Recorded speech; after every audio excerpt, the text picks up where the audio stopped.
Many times, as a self-defender, the most important thing that you can do is not make yourself an easy target.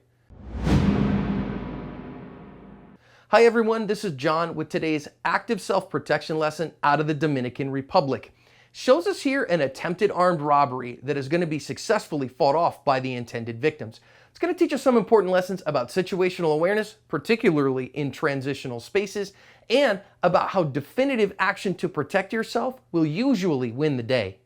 These guys are just hanging out at their shop when we're going to see these two motorcycles here, one with two people on it, come up and put a gun in his face and actually take a shot. But the guy sitting at the counter there, or on that ledge, is armed as well. And he puts shots where they need to go and drives all of those armed robbers off. And we're going to see it actually now from another angle, from the backwards angle. And you're going to see these guys roll up, and the striped shirt guy is our good guy. He's going to back up, and he's going to put a couple shots on the guy who took a shot at him first, and now at the motorcycle as it gets away, and thankfully this one is over.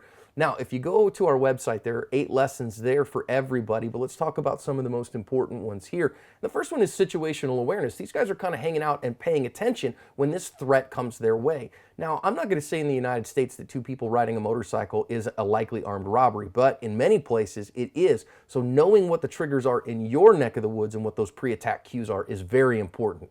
Next, we're going to see that the armed robber got the first shot off there. You can see it on camera, but he missed, and he missed from how close he is, 3 yards. So you say, well, you can't miss from 3 yards, but on a moving target you can. Our good guy moving is likely what saved him. So now you see him get a good shooting position here. He moved, got a good shooting position, 2 hands on the gun, and he put his shots where they needed to go. Now, I can't tell you definitively whether he hit that first guy, but what we see many times on video is that the armed robbers, once they get armed resistance, they flee.